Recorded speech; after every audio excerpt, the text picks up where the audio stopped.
Bharat America trade deal పై పీయూష్ గోయల్ మాట్లాడుతున్నారు. Live లో చూద్దాం. भारत के किसानों की चिंता नहीं करते हैं, भारत को गुमराह करने की कोशिश करते हैं. ऐसे कुछ लोगों को आज ये देख के हैरानी हो रही है कि कैसे भारत और यूएस के इस एग्रीमेंट के द्वारा कई सारे किसानी क्षेत्र के सामान पर शून्य कोई लाभ भारत में इंपोर्ट करते हुए दिया गया है. कोई लाभ नहीं दिया गया, कोई रियायत नहीं दी गई है. लोग सोचते थे ना कि भाई किसानी क्षेत्र में सब खुल जाएगा. हमने कोई ऐसा काम नहीं किया है जिसमें किसी भी किसान को नुकसान हो सके. जो वस्तु भारत में सेंसिटिव है, हमारे किसान पर्याप्त मात्रा में बनाते हैं, जिसमें हम आत्मनिर्भर हैं, उन सब वस्तुओं को इस एग्रीमेंट के दायरे से बाहर रखा गया है. उसमें भारत ने कोई छूट नहीं दी है.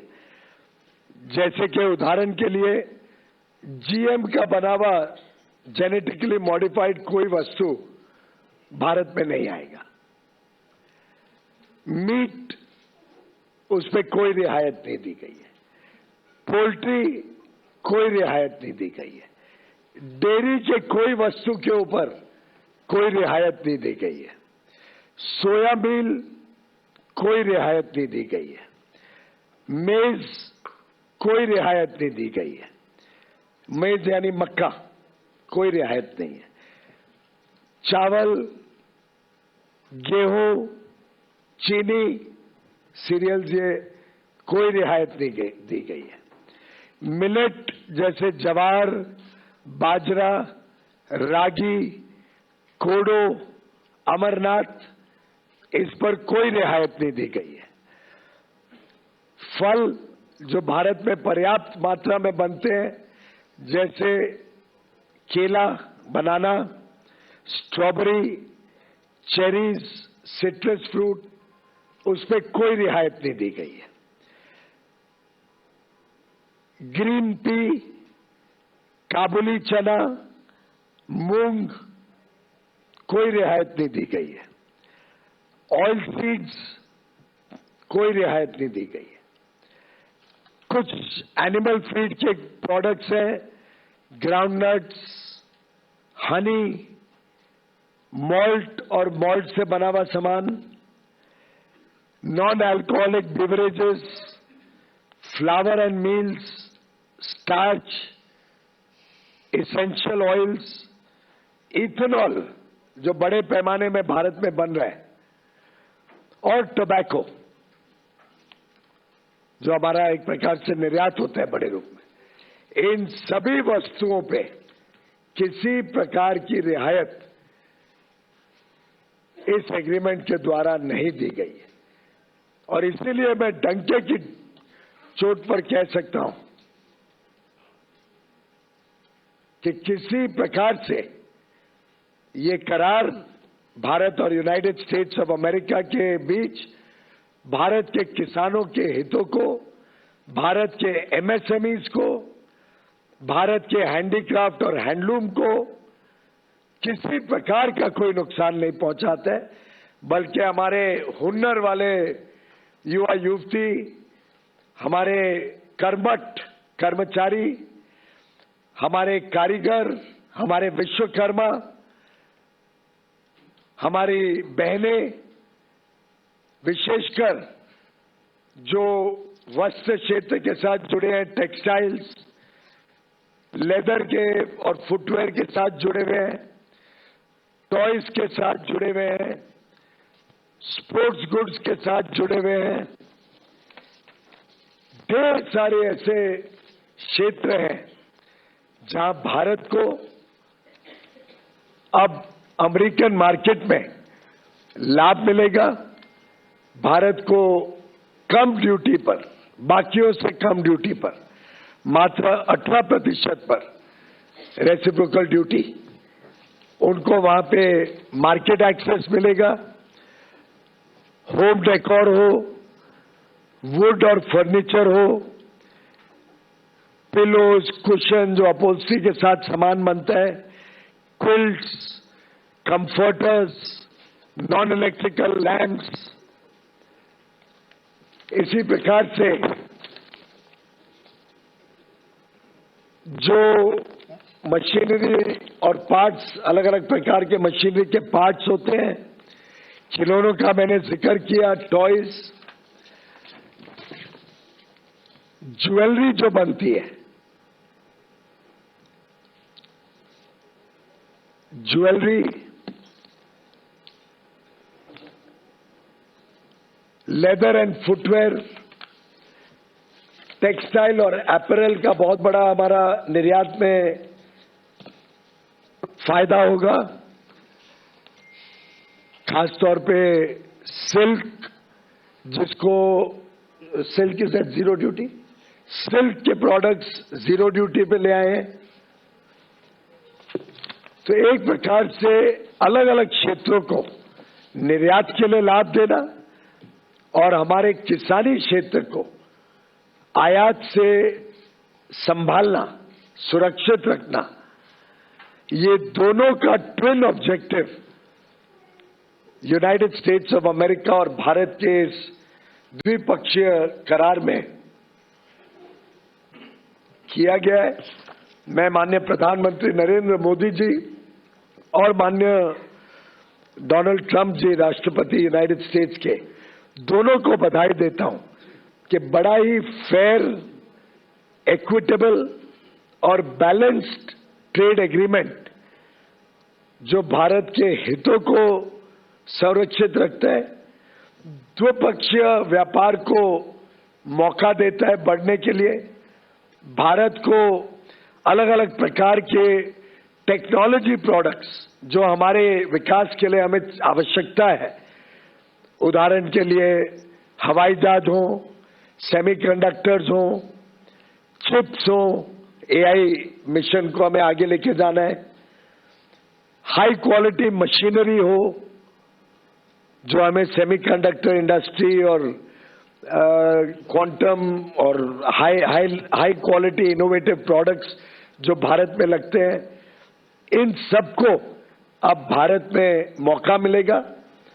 भारत के उपभोक्ताओं को लाभ देने का मौका मिलेगा या नए रोजगार के अवसर खड़े करने का मौका मिलेगा, भारत की अर्थव्यवस्था को तेजी से आगे लेके जाने का।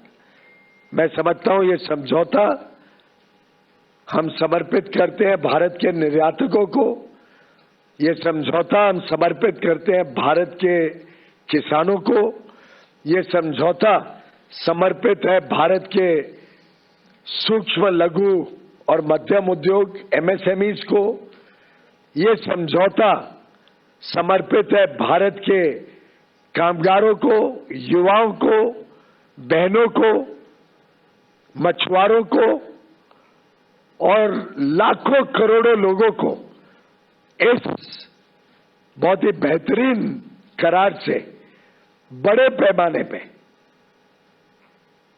रोजगार के अवसर, उद्योग के अवसर, उद्यमी बनने के अवसर, स्टार्टअप शुरू करने के अवसर, व्यापार करने के अवसर अलग अलग क्षेत्रों में मिलेंगे। मेरा पूरा विश्वास है कि 140 करोड़ देशवासी पुनः एक बार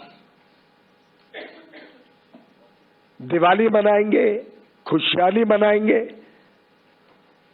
और इस साल तो 12 महीने में हमने इनकम टैक्स का देखा 12 लाख रुपए तक की छूट, हमने इसी साल में जीएसटी में ऐतिहासिक लगभग हर एक रोजमर्रा की वस्तुओं पे बड़ी छूट देखी, हमने इसी साल में ढेर सारे विकसित देशों के साथ फ्री ट्रेड एग्रीमेंट करके हमारे निर्यातकों के लिए बड़ा बाजार खोला है।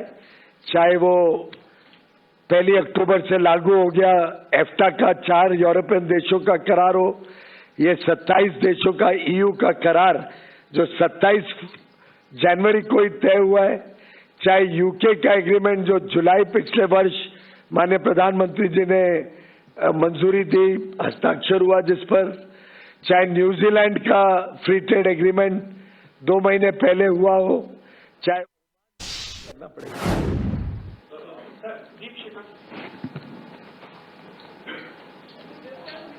Mike. So could you also share the list of items on which India would be reducing duty to zero for American products? Bharat ने अपने हितों को देखते हुए और अपनी जरूरतों को देखते हुए बड़ा कैलिब्रेटेड तरीके से उन वस्तुओं पे विशेषकर जहां हम आज भी आयात के ऊपर निर्भर हैं और हमारे किसानों को संरक्षण रखते हुए कुछ वस्तुओं पे खोली है मार्केट। उदाहरण के लिए अगर हम देखें तो DDGS, डिस्टिल्ड ग्रेन सॉल्युबल, अब ये इसमें एक सीमित रूप से अमेरिका से सामान लाया जाएगा भारत में, जो हमारे एनिमल हस्बेंड्री ने मांग रखी थी हमारे सामने, जो उनकी जरूरत थी उतनी क्वांटिटी अमेरिका से लाई जाएगी, जो पोल्ट्री के लिए बहुत लाभदायक होगी। इसी प्रकार से कुछ चीजें ऐसी हैं जिसमें भारत को जरूरत पड़ती है, किसानों की हितों को रक्षा करते हुए इसमें हमने उसको खोला है। कुछ चीजें ऐसी हैं जो भारत में बनती है पर पर्याप्त मात्रा में नहीं बनती है, जिसमें कंपटीशन होगा तो उपभोक्ताओं को लाभ होगा। कुछ वाइन्स और स्पिरिट्स खोली है जो अमेरिका में बनती है और कुछ लोग भारत में लेना चाहते हैं, तो अल्कोहलिक बेवरेजेस में कुछ खुलासा किया गया है, जिसमें एक मिनिमम इंपोर्ट प्राइस भी रखी है, जिससे भारत के स्वदेशी उत्पाद और उसके बीच कंपटीशन ना हो, दोनों एक दूसरे के पूरक बने।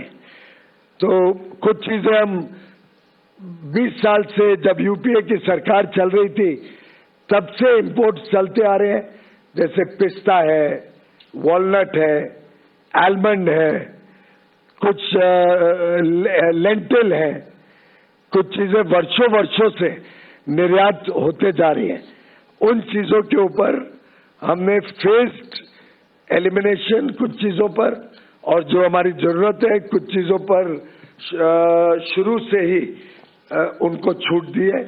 वैसे ही मैंने जैसे पहले बताया, इंडस्ट्रियल प्रोडक्शन में बहुत सारे ऐसे वस्तु हैं जो भारत की जरूरत है। कई सारी दवाइयां हैं जो बहुत इनोवेटिव हैं, कैंसर के ट्रीटमेंट के लिए, हार्ट के ट्रीटमेंट के लिए, न्यूरो ट्रीटमेंट के लिए, पीडियाट्रिक ट्रीटमेंट के लिए, जो महंगी हो जाती है ड्यूटी लगने से। ऐसे कई सारे वस्तु जो देश हित में है, जनहित में है, उनको खोला गया है। ऐसे ही हमारे उपभोक्ताओं के लिए कॉस्मेटिक्स कुछ खोले गए हैं जो कंपटीशन लाएंगे, चीजों को सस्ता करेंगे भारत में। ऑर्गेनिक और इनऑर्गेनिक केमिकल्स भारत में काफी इंपोर्ट होते हैं, उसमें ड्यूटी कम की गई है। कंप्यूटर से रिलेटेड कई प्रोडक्ट्स आज भी विदेश से आते हैं। हम चाहते हैं कि वो ऐसे देशों से आए जहां पे फ्री ट्रेड है और जहां पे दोनों द्विपक्षीय ट्रेड है, उसमें हमने रियायत दी है। कुछ मेडिकल डायग्नोस्टिक रीजेंट्स होते हैं, मेडिकल डिवाइसेस हैं कुछ जो भारत की आवश्यकता है, कुछ फाइबर स्कोप्स हैं, लैप्रोस्कोप्स हैं, एक्सरे के कोई वाल्व लगते हैं। ऐसे करके बहुत चोजन प्रोडक्ट्स, और हमने देखा कि इन प्रोडक्ट्स में आज भी भारत $26 बिलियन का इंपोर्ट करती है, जिनको खोला गया है। कुछ प्रोडक्ट्स को कुछ समय सीमा में खोला गया है जिसमें ट्रांजिशन पीरियड मिले और भारत के मैन्युफैक्चरर्स को पर्याप्त समय मिले एस्टैब्लिश होने का। इसमें भी कुछ मेडिकल डिवाइसेस हैं जैसे पेसमेकर्स, कुछ पेट्रोलियम और गैस की मशीनरीज हैं, कुछ डायग्नोस्टिक इंस्ट्रूमेंट्स हैं, इमेजिंग अपैरेटस है, हार्ट लंग मशीन्स हैं। हियरिंग एड सिस्टम्स हैं, आर्टिफिशियल जॉइंट्स है, जो जो चीजें भारत में हम डेवलप भी कर रहे हैं, पर साथ साथ में विदेश से आएगा, स्पर्धा होगी तो हमारे उपभोक्ताओं को अच्छी गुणवत्ता का भी माल मिलेगा और सामान भी सस्ता रहेगा, एफिशिएंसी आएगी इंडस्ट्री में। और कुछ थोड़े बहुत प्रोडक्ट्स हैं जहां पे हमने टैरिफ का एक कोटा दिया है जिसमें टैरिफ रिडक्शन की है। तो इस प्रकार से भारत के ऑफर्स हैं। स्वाभाविक है, कोई भी द्विपक्षीय जब करार होता है तो दो तरफा होता है और दोनों तरफ को लाभ होता है, तभी वो आगे फलता फूलता है। Piyush sir, has India agreed not to import Russian oil as mentioned in Trump executive order? ये इसकी जानकारी आपको दे पाएंगे। सर, कपास और सेब जो आपने जो लिस्ट आई है एक प्रोडक्ट्स की, उसमें कपास और सेब का क्या स्टेटस है? क्या उसके लिए हमने बाजार खोला है? इन दोनों के ऊपर आज के दिन भी इंपोर्ट भारी मात्रा में होता है। उदाहरण के लिए सेब आज भी 6 लाख टन इंपोर्ट होता है। अमेरिका से भी सेब बड़े पैमाने पे इंपोर्ट होता है। आज जो इंपोर्ट हो रहा है वो 50 रुपए मिनिमम इंपोर्ट प्राइस पे इंपोर्ट होता है और उस पर 50% ड्यूटी यानी 25 रुपए।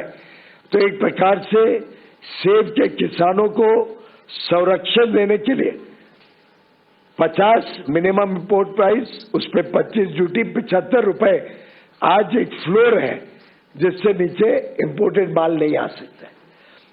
और 6 लाख टन आज भी आ रहा है क्योंकि हमारी खपत ज्यादा है और हमारी प्रोडक्शन उस पैमाने पे कम है और खपत बढ़ते जा रही है जैसे जैसे लोगों की और ज्यादा जरूरतें या डिमांड बढ़ते जा रही है, खपत भी बढ़ रही है। उसके बावजूद जितना आज अमेरिका से इंपोर्ट होता है उससे कम कोटा आज अमेरिका को कंसेशनल ड्यूटी पे दिया गया है। उस पर भी मिनिमम इंपोर्ट प्राइस 80 रुपए रखी गई है और 25% ड्यूटी, यानी 80 रुपए का मिनिमम इंपोर्ट प्राइस, 25% ड्यूटी यानी 20 रुपए। तो भी आज के 75 रुपए के फ्लोर प्राइस से वो 100 रुपए है जिस पे कोटा दिया गया। तो हमारे सेब के किसान पूर्णतः संतुष्ट हैं और वो जरा भी चिंता ना करें। उन